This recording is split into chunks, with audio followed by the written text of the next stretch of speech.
The amount of moisture that you receive depends on a lot of physical characteristics. For example, if you look at about 30 degrees north and south latitude, that's 30 degrees above the equator and 30 degrees below the equator. Does anybody know what kind of biome you'll find no matter where you are? Deserts. Deserts. It's not a golden rule necessarily, but if you look at that latitude, you will see bands of desert landscapes scattered across multiple continents. The reason for that has to do with the flow of energy around the equator.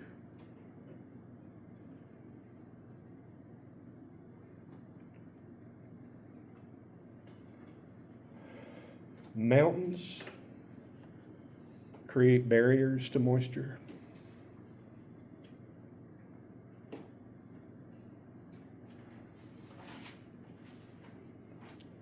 Do you ever wonder why states like Michigan and Ohio have got the Great Lakes, and the only lakes we get here in Kentucky are lakes like Lake Cumberland, which are caused by putting a dam across a river? Has to do with glaciation during the Ice Age. We never had glaciers get this far south and carve out deep pits for lakes. Pretty wild, isn't it? So everybody see where I'm going with this? Those two factors alone determine what can live in a given area. We call the variation in temperature and precipitation by a very technical term. Does anybody know that term? It is called weather. Weather.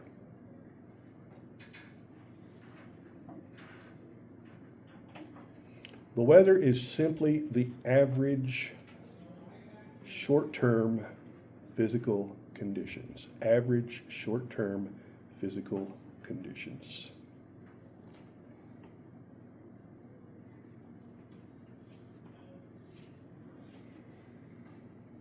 This morning when I got up extra early, my house was a little bit cooler than even I was comfortable with. It was about 66 degrees in there. I still left the air conditioner on because right now it is well warmer than I am comfortable with, even in here. That's varied according to the day, hasn't it? So the day-night cycle plays a role in this. This is why we consider it to be average. We look at average daily temperatures, average nightly temperatures. Does anybody know what other cycle impacts? Daylight savings. No, not day and night. Think a little longer. Seasons. Here in Kentucky, we are fortunate enough to experience all 4 seasons as distinct phases of weather. Am I right? Sometimes we're even fortunate enough to get all 4 of them in a single day. That goes back to distance from the equator and the amount of solar energy received. The amount of solar energy received.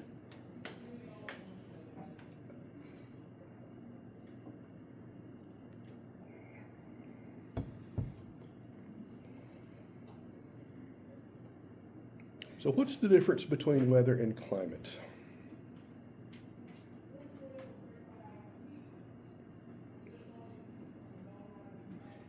Weather changes and climate is consistent. Close. Basically, time.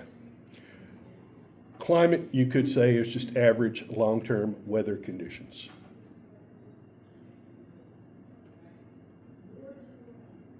Average long-term weather conditions.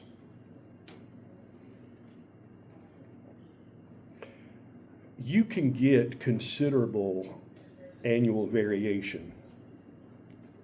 But if you look over time, consistency is the key.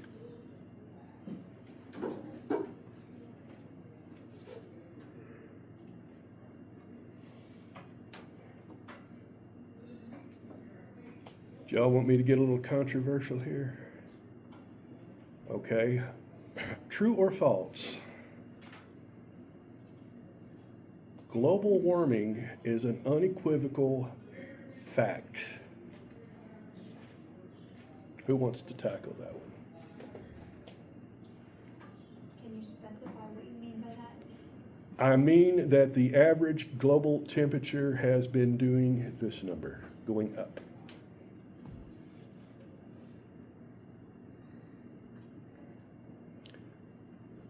It is an absolute, unequivocal, documented fact that is correct. Now, what's causing it? That is a minefield of epic proportions. All we can say with certainty is that over the last century or century and a half, the average recorded annual global temperature has increased.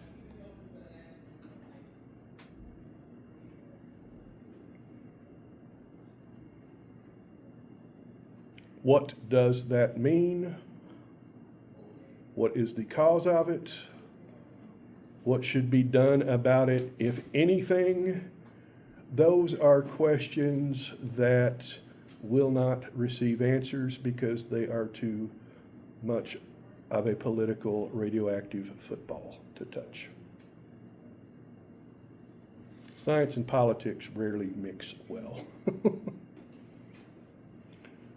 Some say it is a natural perturbation in the Earth's orbit, that the Earth periodically goes through periods of warming and cooling, and this is nothing more than that. Some people say it is a runaway global greenhouse effect due to us burning fossil fuels and we're all doomed to die. Some people say it's middle of the road. And in all honesty, the problem with determining what it means comes from the fact that the only way we can make predictions is using models.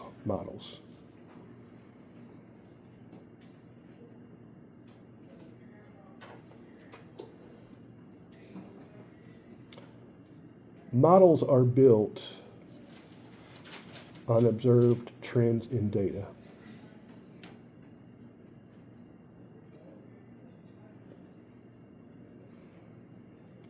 For example, I don't think I would be going out too far on a limb if I were to say that at least once during the period of time between, let's say, December 1st of 2026 and March 31st of 2027, this campus will be covered in snow. That's not really a bad prediction, is it? It's not really a useful one either. Gee, you're saying we might get snow in southern Kentucky sometime during the months of winter? Wow. And in other news, rain is wet. That is a very generic model, isn't it? It doesn't require on a lot of variables. It has very broad parameters.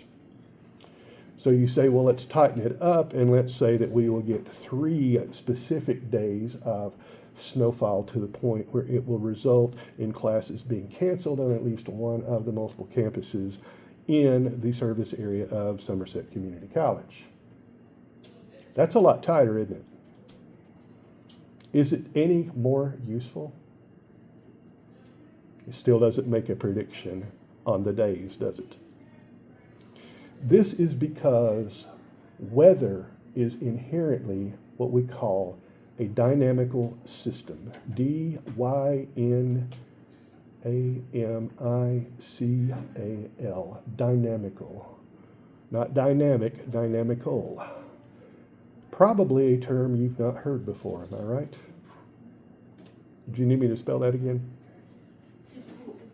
Huh? Yes. DYNAMICAL.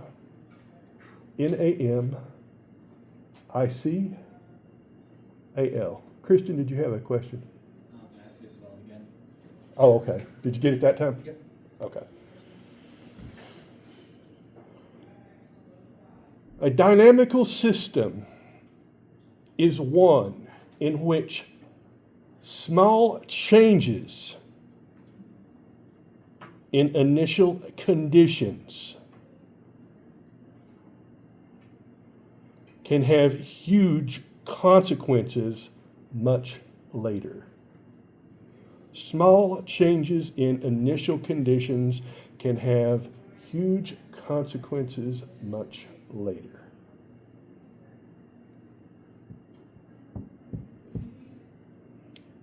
If the British soldier during the spring of 1918, who had the young mustachioed Bavarian corporal dead to rights in his sights, had bothered to pull the trigger, how would history have changed? For those of you who wonder what the heck I'm talking about, did you all know that in World War I, a British soldier actually had Hitler in his sights that could have killed him? Suppose. If only. Is it kind of like the butterfly effect? That is exactly where the term comes from. The butterfly effect is about dynamical systems. It is a very poor illustration of dynamical systems, but the idea of the butterfly effect is that a butterfly flaps its wings in sub-Saharan Africa, and we get a hurricane that devastates New Orleans. Well, the reason hurricanes devastate New Orleans is because they built the city below sea level, and it's surrounded by artificial dams that keep it from flooding, and when those dams get breached, guess what? The water comes in. I really don't have a lot to say about New Orleans. But it means it's really hard to interpret a long-term outcome. Now, we like to tease the weatherman and pick on him all the time. Am I right? About how the weather is not an accurate forecast, blah, blah, blah. But have you all noticed, all joking aside, if you look at the 12-hour forecast or even the 24-hour forecast, it's generally pretty good, isn't it? That is because you can use current conditions to make a fairly accurate prediction in the short term. Period.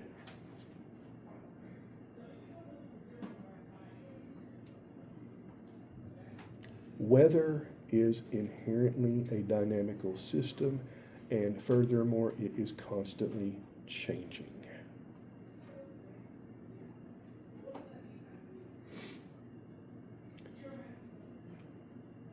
Do humans have an impact on that system?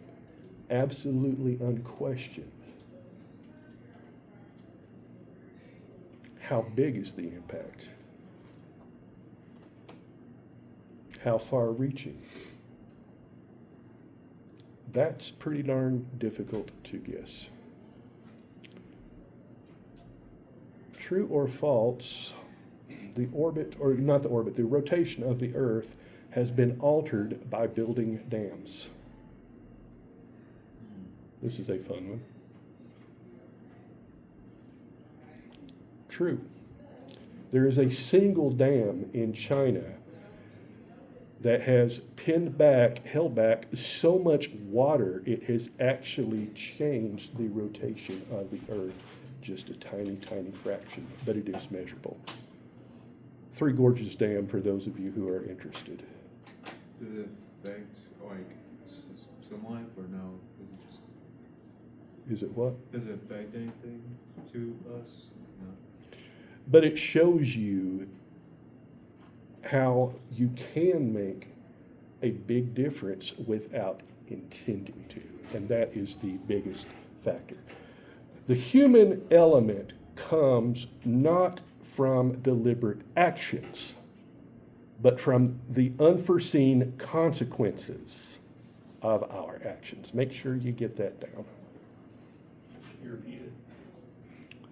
The human element comes from unforeseen consequences of our actions, not the result of deliberate actions. But what makes it like do that? Like what makes it change the rotation? Changes the mass because you are holding back so much water, cubic miles of it, that it weighs so much and it can't.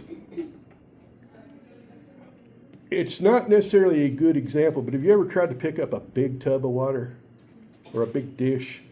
And you notice how just a little bit of shaking can get a real. And it's hard to get it stop from slopping over, isn't it?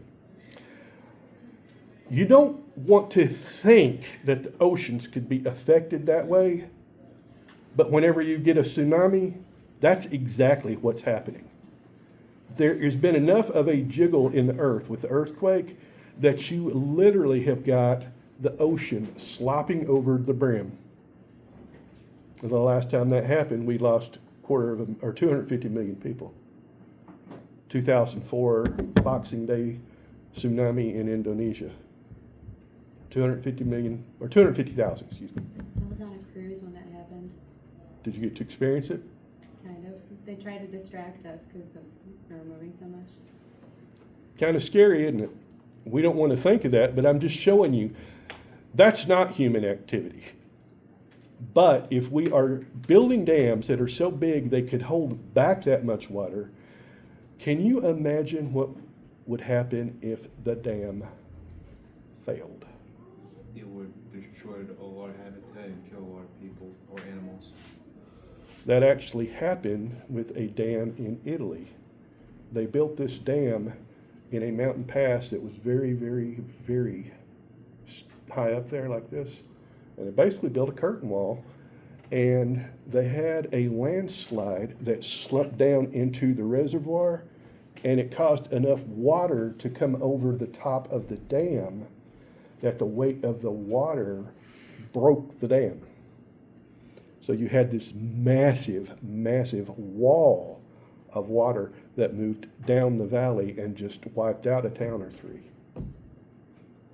I hadn't planned on talking specifics, so I apologize for not being able to tell you exactly which one it was. If you want me to, I'll look it up.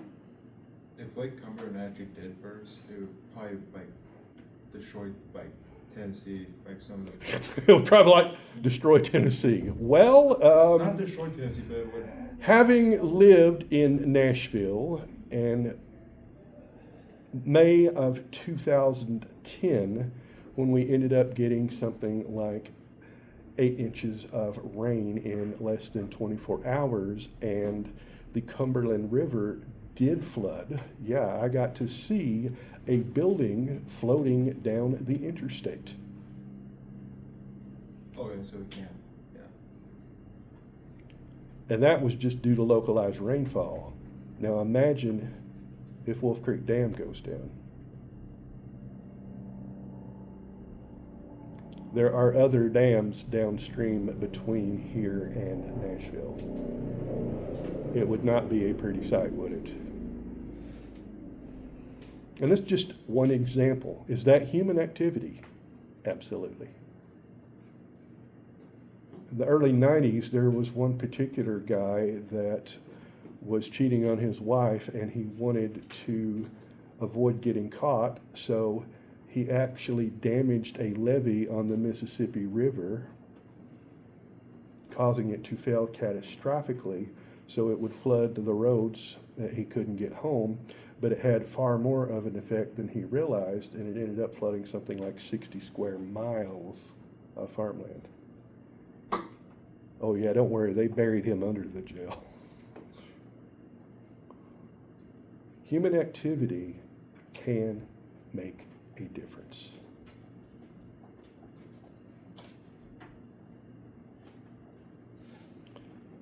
Is human activity causing climate change? Well, when people talk about climate change, they mean global warming. And by global warming, they mean, again, only that the average temperature has inched up over the last century, century and a half. There's no question about the increase. Is it significant? What does it mean? How long will it go on? How much have humans contributed to it? That is where all of the fighting occurs. Do y'all want me to explain this to you and how it came about? Well, it's called the greenhouse effect. The greenhouse effect.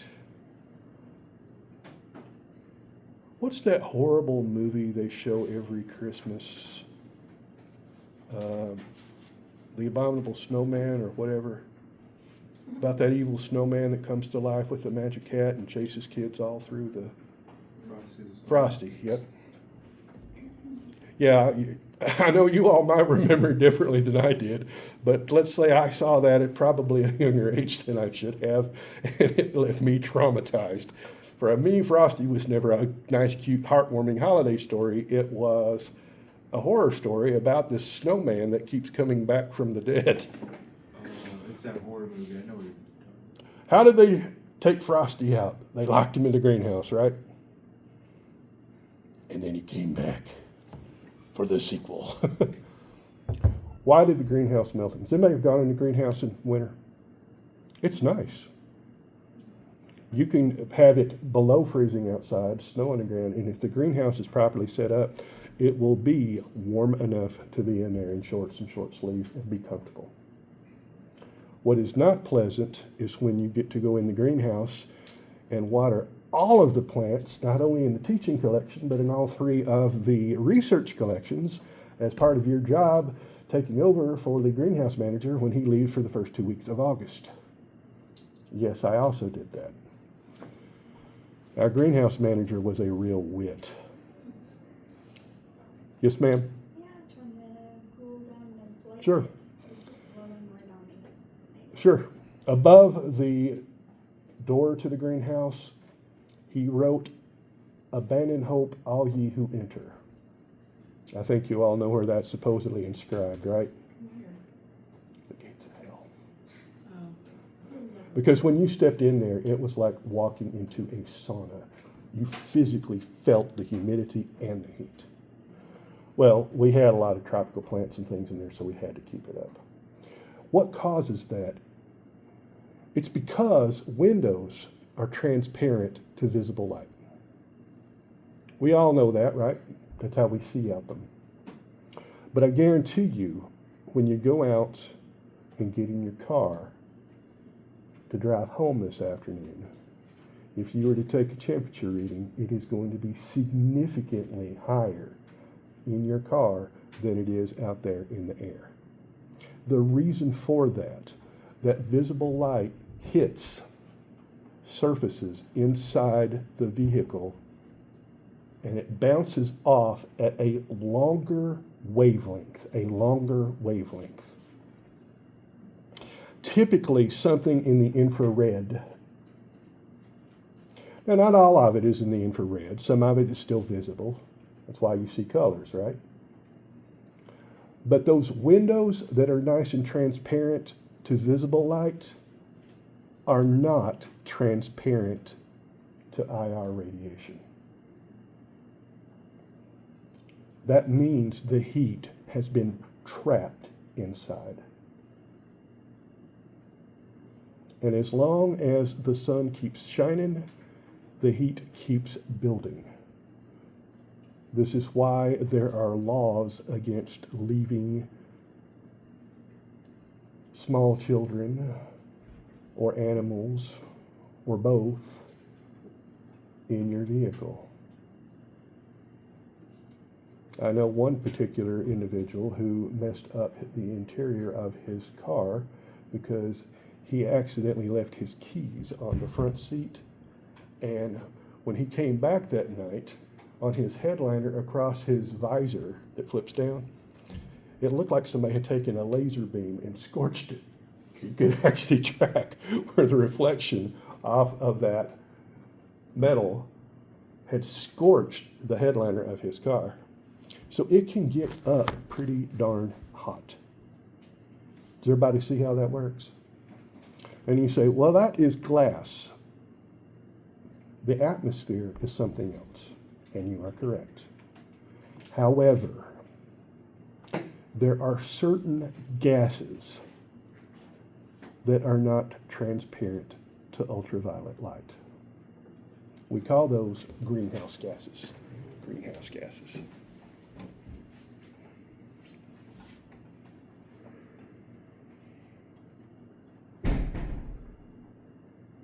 And there are a lot of them. Some of them reflect more heat back than others. Ironically, water vapor is a pretty good greenhouse gas. Methane, very good greenhouse gas. Cow flatulence adds a lot of it. Cases like, where do you come up with this stuff? I've lived a long time. Interesting. But you don't hear anybody griping about either of those, do you? What's the one you hear about all the time? Your carbon footprint, right? Well, what they are referring to is carbon dioxide, CO2.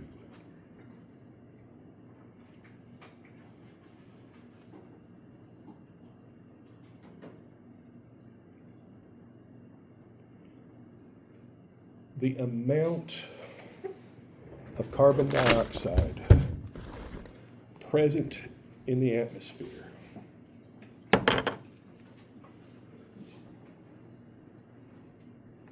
has been increasing gradually in the last few decades. Now, I want you to understand CO2 concentrations in the atmosphere are typically measured in what we call ppm. Does anybody know what that is? Parts per million. We are not talking a big chunk of the atmosphere. The current average global atmospheric CO2 concentration is approximately 426 parts per million. Doesn't sound too bad, does it? Anybody want to take a guess what it was during America's first birthday, 1776, right before the Industrial Revolution? It was about 280 ppm. So we have seen a significant increase in the global carbon dioxide. So what is the concern about this? Where is all of the extra CO2 coming from? Does anybody know? From factories? Factories have played a role. The Industrial Revolution made it easier for us to burn things to get power, didn't it? But humans have been burning things for millennia, not centuries, but millennia, thousands of years, right? Rome didn't have electric lights, folks. Didn't have street lights at all. You had to use a little oil lamp if you wanted to get around. Well, the answer is burning things, yes, but specifically one thing, and that is fossil fuels.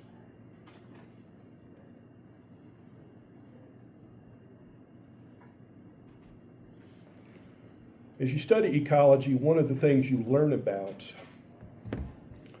are natural cycles. One of those is the carbon cycle,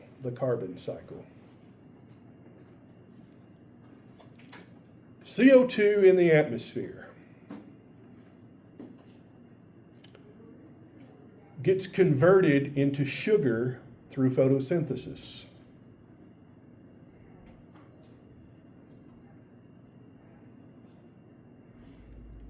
We've seen that before, haven't we?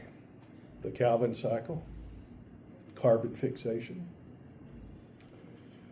Living critters, both plants and animals, along with fungi, protists, bacteria, everything, eventually breaks that sugar down and releases it as what?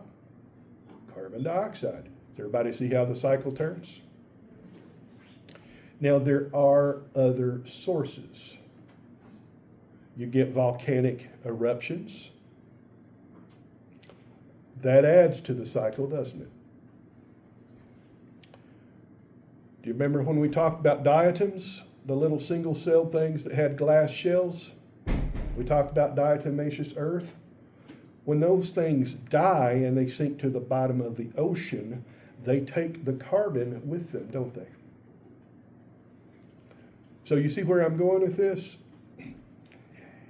This cycle has been going on pretty much as long as there has been oxygen-using life on the earth. Make sure you get that down.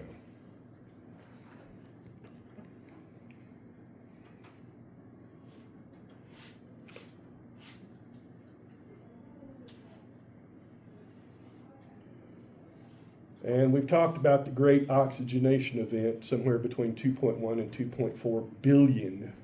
That's a B, not an M, a billion years ago. That's quite a long time, isn't it? And make no mistake, this cycle has been going on pretty much that whole time. It's the natural carbon cycle. So even though we lose some of it by diatom sinking and things like that, we also get some back from geological processes, don't we? Everybody see that? Again, what's the concern? Does anybody want to take a stab at it? Having too much We got too much of what? of carbon dioxide. Where did we get it? That's what I'm asking. What have we been burning for the last century and a half to get around? Fossil fuels. Fossil fuels. You simply can't get around in the United States if you don't have a car. Would y'all agree with that? It's just a necessity. And as a result, the most cost-effective fuel we have found for our vehicles is what? Fossil fuels. Gasoline, refined petroleum. Period. There are certain kinds of transportation that honestly you couldn't have unless you had petroleum. Try getting flight without an internal combustion engine of any kind. Turbofans and turboprops have gotten very, very efficient, but you still have to have jet fuel. Did y'all know that jet fuel is basically just kerosene? Kerosene used to be a waste product, getting gasoline. You see where I'm going with this? And additionally, what is the fuel that fueled the Industrial Revolution?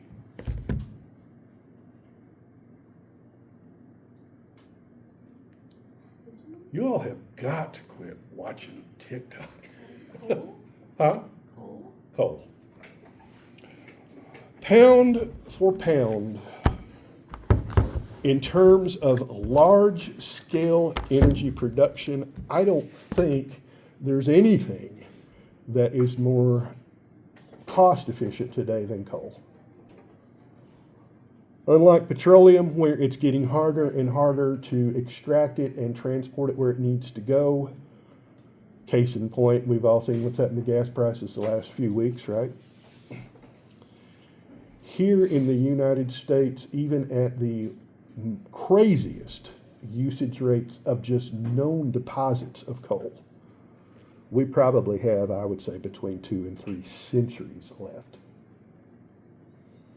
It's just quite simply the most cost-efficient fuel out there. If you want to generate electricity and you are doing it strictly on the basis of how much does it cost, what's the best way to go?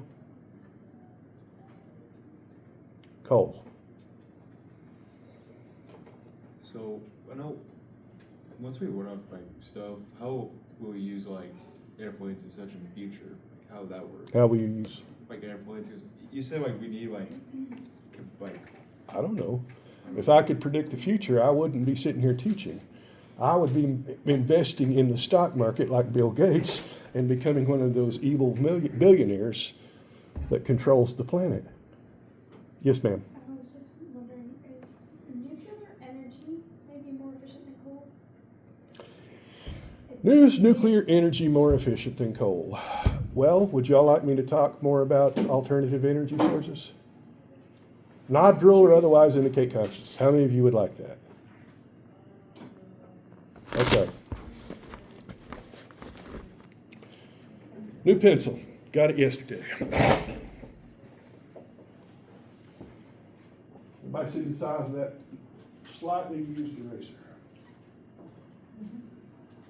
Let us assume that I had a chunk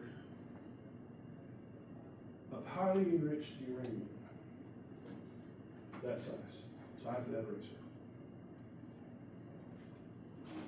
The equivalent energy that I have in that little chunk of highly enriched uranium is equivalent to 1 metric ton of high-grade anthracite gold. A metric ton is 1,000 kilograms, so that is 2,205 pounds of coal.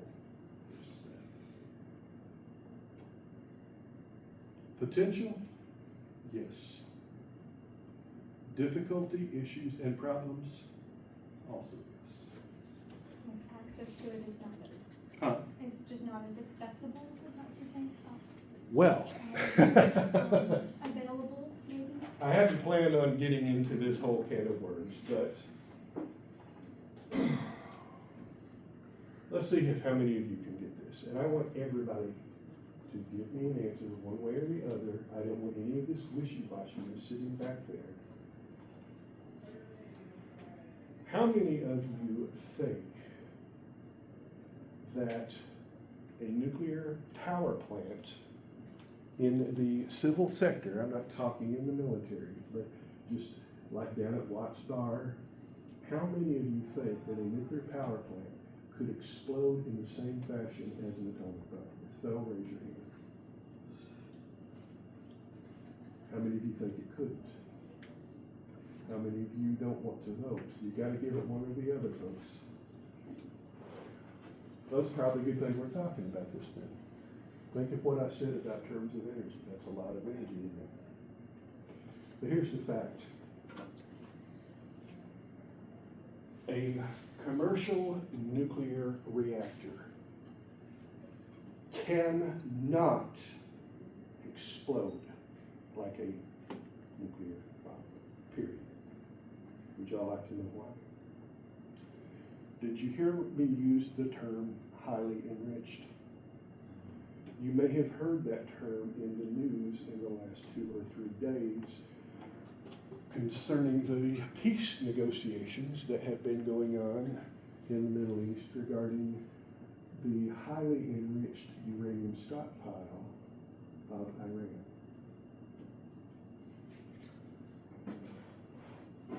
Uranium comes in several different isotopes. There are only 2 that we are going to be concerned about. The first one is uranium-238. That is the natural isotope. The 238 means the atomic mass. You wouldn't want to swallow that. It's not very radioactive. It's not really going to do much. Even if you do swallow it, it's going to act more like a heavy metal poison. That is what makes up the vast majority of uranium. Is everybody clear on that? This stuff, however, is a little bit more exciting. Uranium-235. Y'all ever heard of uranium-235? Yes, sir. You asked if any of us have ever heard of uranium-235. You asked us if we heard about Yeah. this. This is the highly radioactive stuff. It is very, very dilute in natural uranium ore. You have to concentrate this or enrich it for it to be of any use. The enrichment process is not the easiest thing in the world to do. First of all, you've got to mine the uranium. Then you've got to actually separate the lighter U-235 from the heavier U-238. That process is called enrichment. Anybody know what the first place where uranium enrichment occurred? Chernobyl? No. About 90 to 100 miles south of here is a beautiful city. I lived there for a few years in East Tennessee called Oak Ridge. Anybody ever heard of it? Oak Ridge was nothing but a rural farming community like we have in this area until 1942, when General Leslie Groves picked it as the main source for a government project called the Manhattan Project. Do y'all know what that is? The nuclear bomb. Building the atomic bomb. The K-25 plant that they built to do the enrichment of the uranium was the largest single area underneath a roof in existence. End to end, this U-shaped building was probably about a mile across. Yeah, back then, when they spent money, they spent money. We're going to have that bomb, dang it. And in the process of about 3 years, they were able to get enough highly enriched uranium-235 to build, guess how many bombs? 1. What they did was they took a 5-inch howitzer barrel, cut it off on each end. On this end, they put half of a sphere of uranium-235. Perfectly polished hemisphere. Over on this end, they put another perfectly polished matching hemisphere. They put a charge of gunpowder behind this one. They put an altimeter on it, and they lobbed it out of an airplane. It fell about 26,000 feet. About 1,500 feet above the target, the gunpowder charge went off, and it slammed that hemisphere down the gun barrel until it came into perfect contact with this one. At that point, it reached what we call critical mass. It has got so much unstable uranium-235 that it cannot hold together. And it literally tore itself apart at the atomic level. And in case you're wondering, that was the city of Hiroshima. That was the first atomic bomb.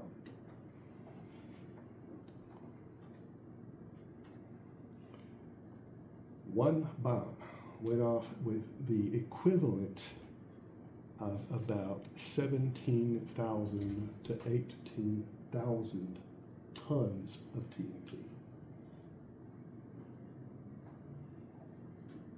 Tons. Big boom, right? Notice all the steps it took to get it to 90% purity. That is what we call either bomb grade or weapons grade. And yes, you need to get that down. Bomb grade or weapons grade.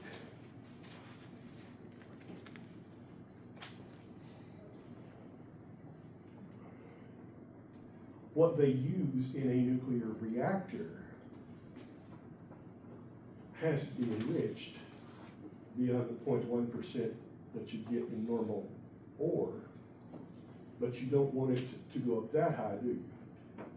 So you get it to about 35 to 40%. That is called fuel grade or reactor grade. I think you all see the problem here, don't you? If you have the technology to enrich it to 40%, you have a perfectly good fuel source for your nuclear reactor, don't you? If you want to use your nuclear reactor to generate power, that's a very good way to do it. You have to stop at 40%. Probably. No. Huh? Probably. You can do like we did during the Manhattan Project. You can keep cranking it up until you get 95%. Oh, guess what? We just got ourselves an A-bomb.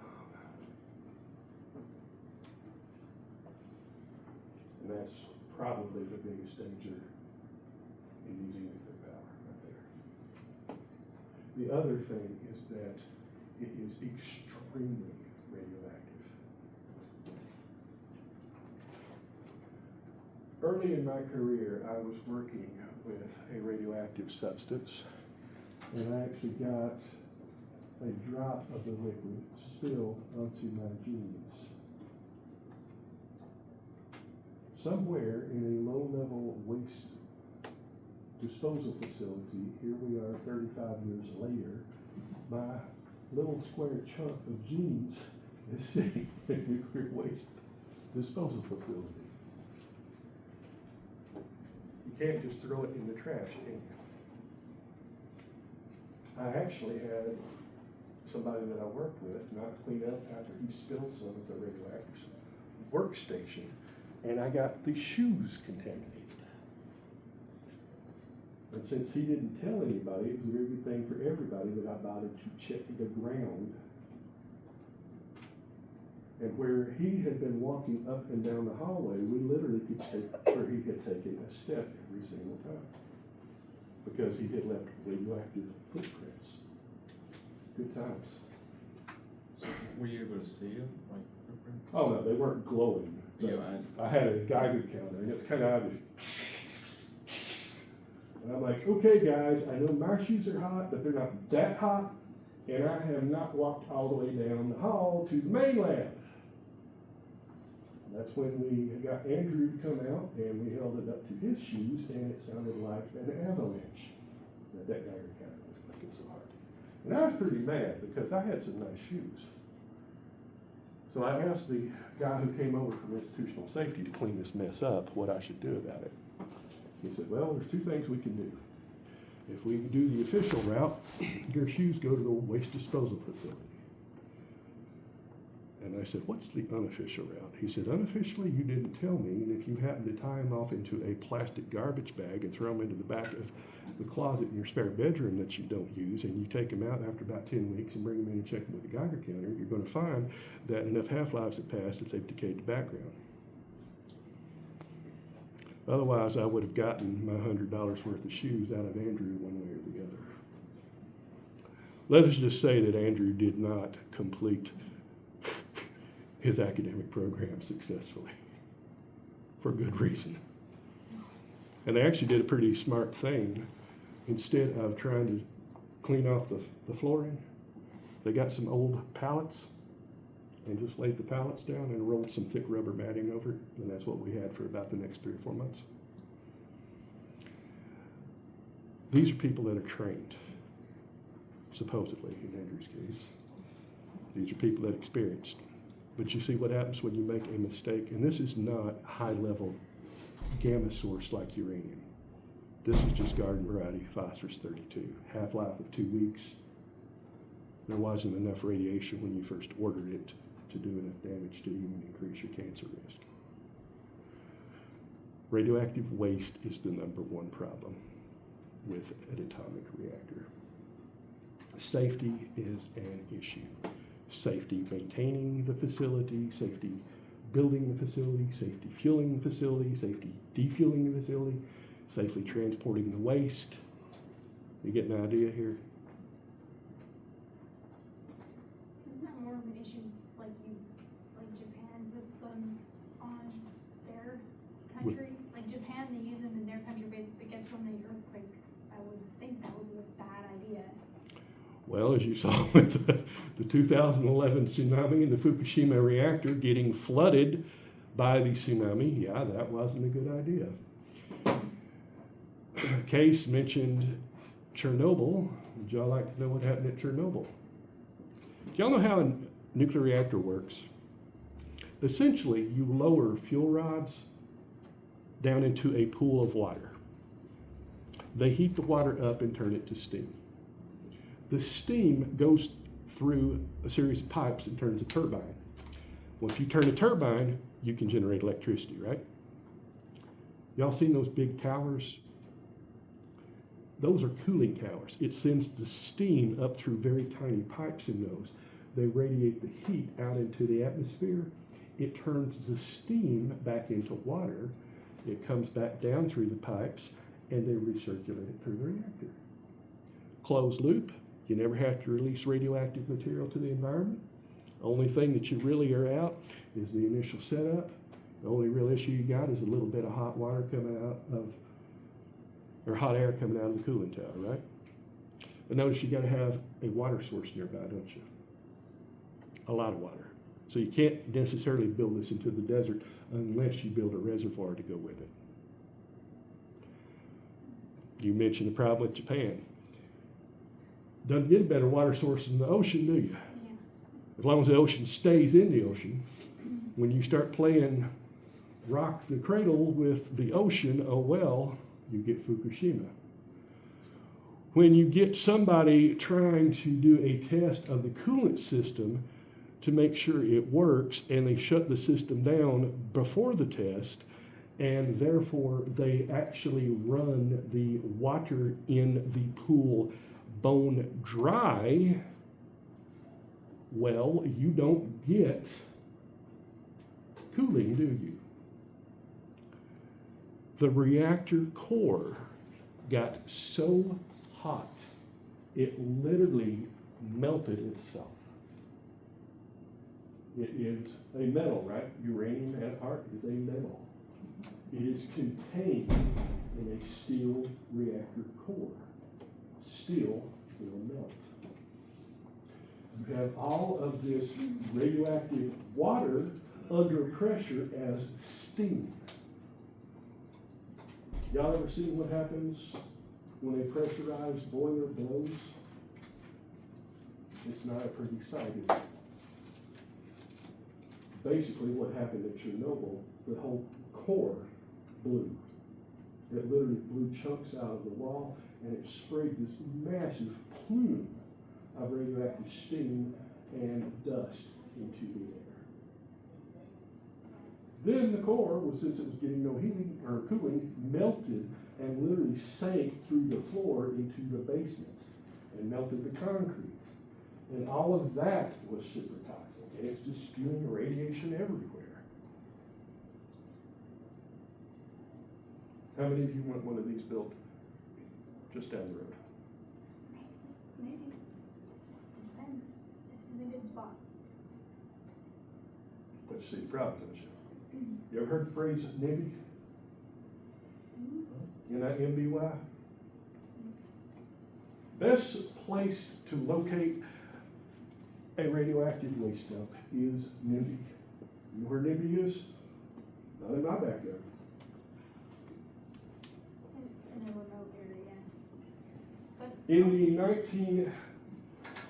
the late 80s, early 90s, Congress actually got together long enough to designate one facility to receive all of the country's nuclear waste, located in tunnels underneath Yucca Mountain, Nevada. Nevada is already mostly desert, right? We've blown over 100 holes into that desert with various nuclear bombs over the last few decades, testing them out. Pretty cool place. How many people in the Senate do you think voted to make Yucca Mountain the nation's nuclear waste depository? It wasn't quite unanimous, but we got 98 of 100 senators actually voted for it. Any idea what state was represented by the two that voted against it? Nevada. Okay, sounds great. Put it out in the remote side, right? So now we've got to get it there. Let's put all of this hot nuclear waste onto trains and run them from the nuclear reactors in Cincinnati down to Chattanooga on the railroad just over the hill. How many of you have heard that?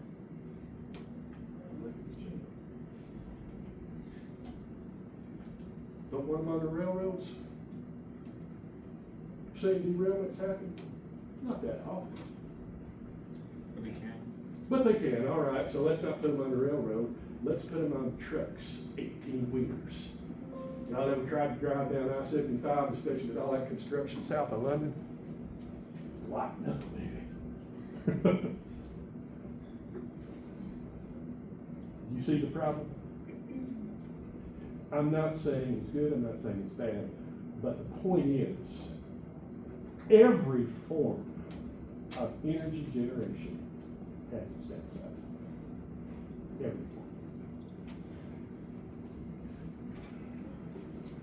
If I was in charge of all of it, I would make nukes out of them.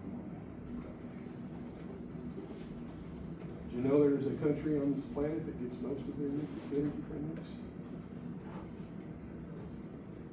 Never guess who it is. Nope, not China. China's got way too much coal. Russia. Huh? Russia? Nope. Close. France? France. France gets better than 3/4 to 80% of their electricity from nuclear power. Question? You were saying that like every energy has a downside. So what if we use like wind energy? What would be the downside for that? Gets the wind blowing all the time. Yeah, that was- Plus, y'all want to hear this story? There is a mountain pass out in California where there is a constant stream of wind coming through, and they built a wind farm out there. Turned on the propellers, one making lots of electricity. Clean, environmentally sound, right? Then the seasons changed. What happens when it gets colder? Do all the little birdies stay around here? Where do they go? the warmer places. They fly south for the winter to warmer places, right? You had all these nice little birdies flying through this mountain pass, riding this jet stream of wind to get to the warm lands of the south for the sun. And, I think you all, from the way 2 or 3 of you are geeking, I think you all can draw that picture for yourselves. They also destroy the environment around it. The energy produced makes the earthworms When leave. does, where do you build it? I don't know about you, but I like these nice mountain views we got here, don't you? Let's buy up all the land and put windmills out there. Y'all laugh, but NIMBY, not in my backyard. See you Thursday.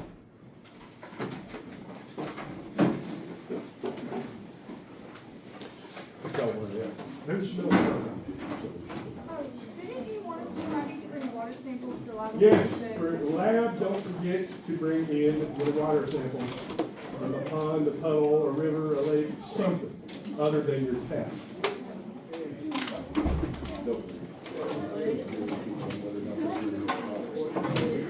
Main thing I want to make sure we go. Bring a water sample. Thank you for the reminder. Guess I'm going to Lake on Martin or something. Oh, Wednesday.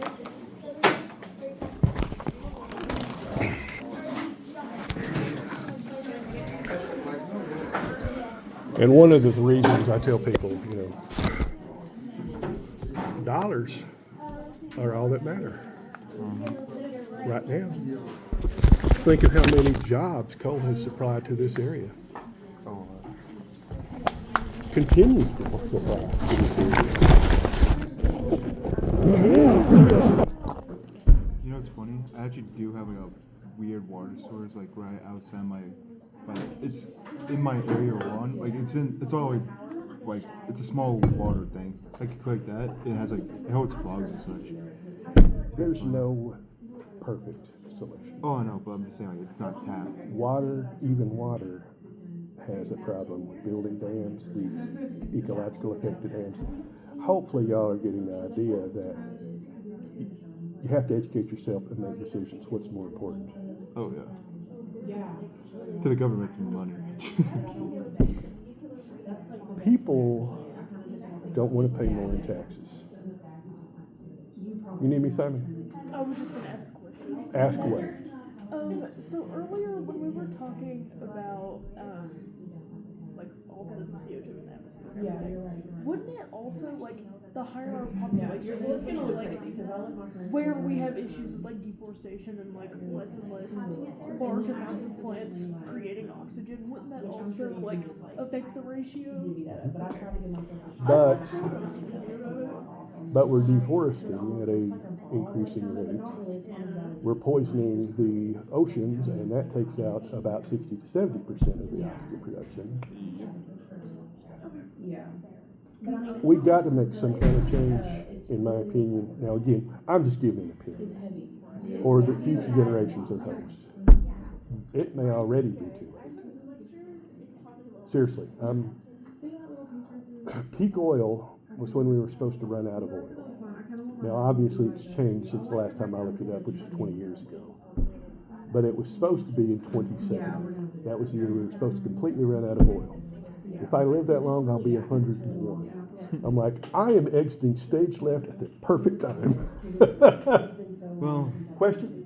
No, I'm going. Okay. I think about it this way. See you. When I hit that, like, year, I'll be old See you, and Simon. wrinkly. I'll probably be like, I got my grandkids. And why not? They'll just take care of me.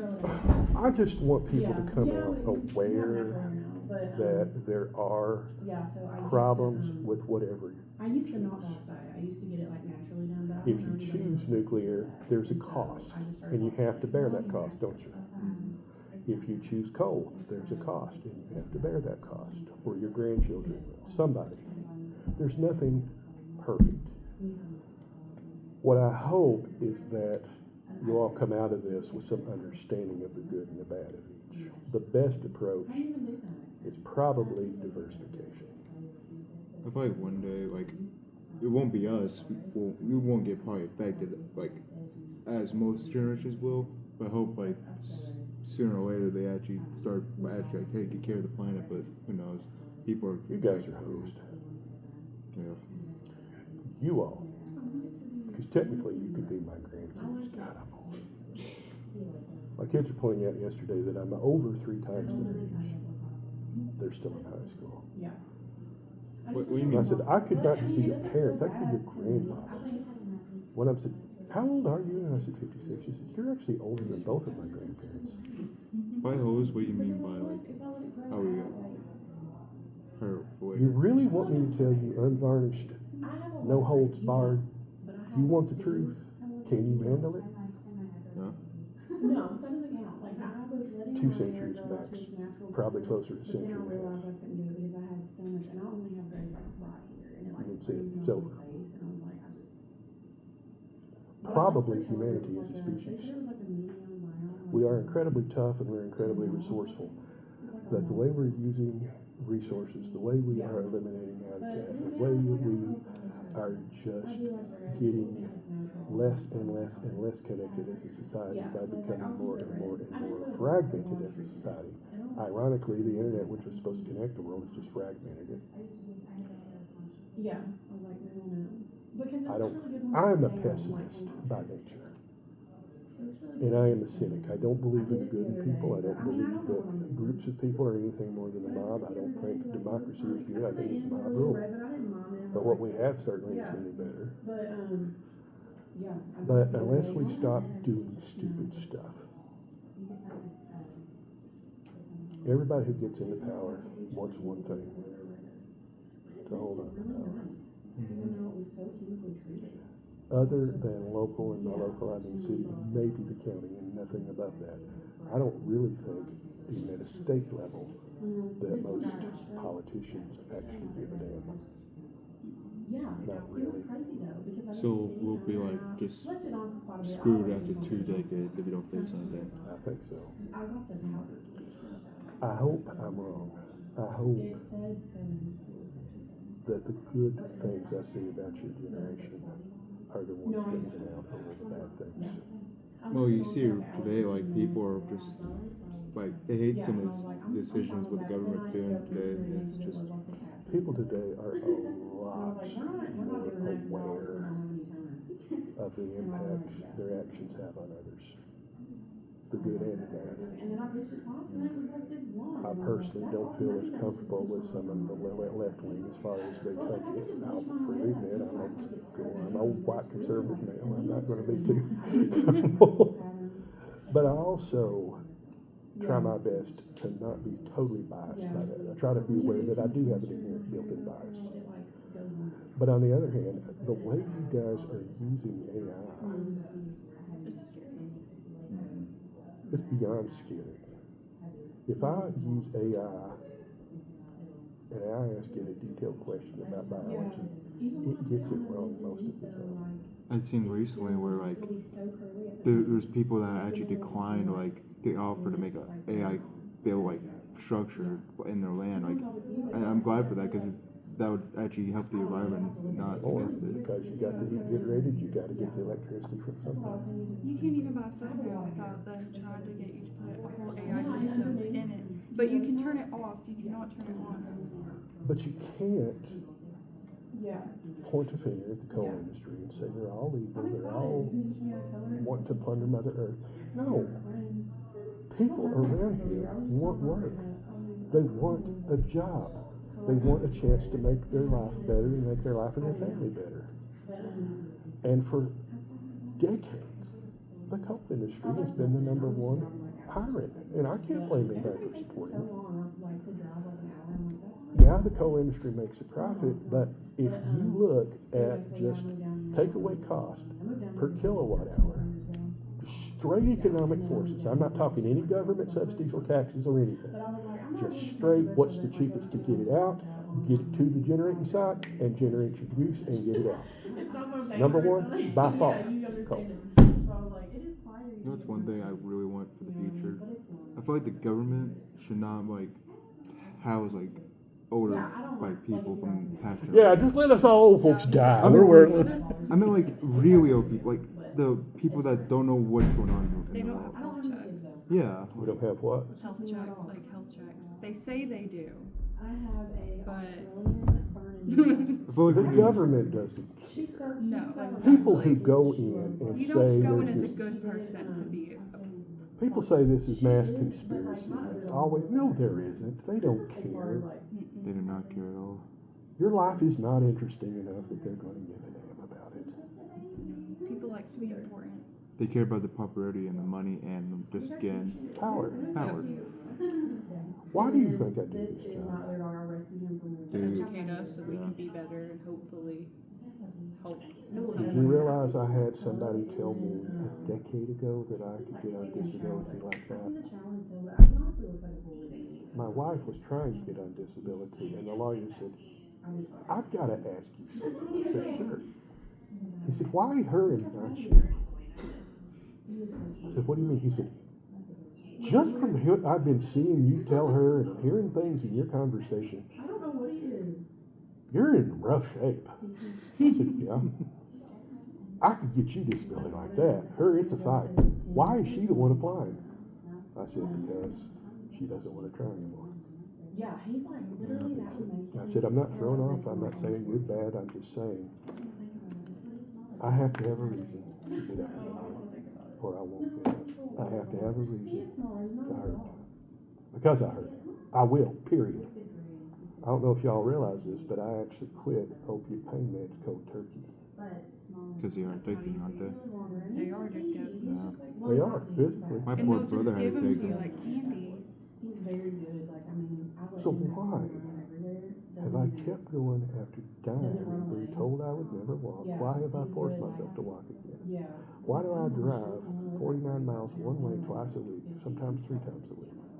Why do I sit here Yes. when I've been here since 7:30 this morning? No, I just wanted to have a good life. Because When I could have left 10 minutes ago and I still got an hour's drive home? like, he'll write it out. Why? Are you, like, educating us But more? he had a lot wrong with him. He It was like, helps make Because- one person make the world acid change. stain across his You know what's crazy? But if I did, I told you, you don't really seem to believe that I'm a pessimist, am I right? Oh no, I'm a pessimist. I don't believe in the good of the world. And people get on to me a lot about it. My mom's like, you need to be happy, you need to do this. And I I'm see like, But the reason I'm not a bitter old man is because of you all. And I literally mean, you two are two of the more important ones in my group that keep me from that, because y'all are interested, you care, you're passionate, you want to learn. You may say, this is difficult, but I'm gonna try it. yeah, I'm gonna struggle my way through it and figure Yeah, it out. I can't help but admire that. I can't help but look and say, you know what, there's still some good people coming out. We're not over the hill yet. We're close, we're dancing on the edge of the cliff, but we're not over it yet. And it's just not in my nature to quit. I feel I should have given up on rock decades ago, but I refuse. I don't know why. I like you all. You know what's Bye, crazy? see you Thursday. See you. You know what's crazy? I had a student tell me this morning, he said, thank you. I said, for what? He said, you just called me a success. I said, well, you are. And he said, but I've never had a teacher tell me that. And I thought, how on earth did you make it this far, trying as hard as you have and not hear it? And it just brings home to me, and I've still got a few miles left in the tank. I got a little bit of teaching opportunity left. Maybe I'll keep doing it. I hope y'all enjoy it. I hope it's been worthwhile. I enjoy it. But even if you don't enjoy it, I hope it's been useful, that you've actually got something from this class that you can take home and apply to your own life. Mm-hmm. And I hope you remember when you're my age. You won't remember my name. You won't remember anything from class. I hope you remember that you had a professor who gave a damn, who actually said, I like you guys as people. Despite his better judgment. Some famous people around the world actually follow so much. Like it's crazy how much they use for. Oh, I know, I've never heard of it on the plane. I have no points. Just not like crazy as some famous people that should This not play is that. why I'm up here saying, I've worked at the University of Tennessee. I came from Atlanta. I grew up there, I lived there until I went to college. But look at what I've achieved in life. I mean, statistically speaking, I should have been according to most of my family, I should have been a drug addicted, teen pregnancy, like Whoa. crazy, like And failure, that's why I told stricken you copper wires. what I told you before class about what I'm proud of you. You have to basically say that one semester's fair. So what? You learn more from failure than you ever do from success. Yep. And I would much rather have somebody that I know has faced adversity and overcome it than some leader kid who's 2 standards beyond the mean on the education scale and intelligence scale and blasting through life getting straight A pluses, but has never once faced a real challenge. Like those guys back there. No. I'm not picking on anybody specific, but I'm telling people, I kind of think that average intelligence IQ score of Vandy students, it's pretty much a guaranteed success. So why am I here instead of there? Is We wake up knowing that like I came from a small opioid addicted town and I actually want to become something and not be stuck there forever. You know, and I am far prouder to you than anybody I ever had at that school. Ever. I think you should look people and proud of yourselves. And it means more sitting here in a community college classroom talking to people from the backgrounds who want to reach something. Keep it up. Well, so is I not be here Thursday? what's going on? Apparently I'm supposed to be at a birthday party and I feel bad not going. And she feels like her birthday party is more important than her education, despite what was just been said. It might be this one time because I'm going out this way too. I don't usually miss class, so I was like maybe this one time. You too. I won't guilt myself about it. You always do. There you go.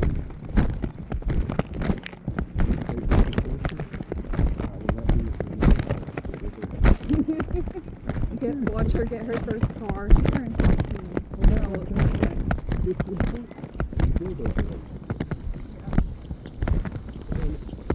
says this to me, if you have enough respect for me, if you're going to be honest with why you do this, you're not giving me something else. You're saying, I think you something that's more important. eating cake, watching her get her first car. Enjoy. Thank you. See ya.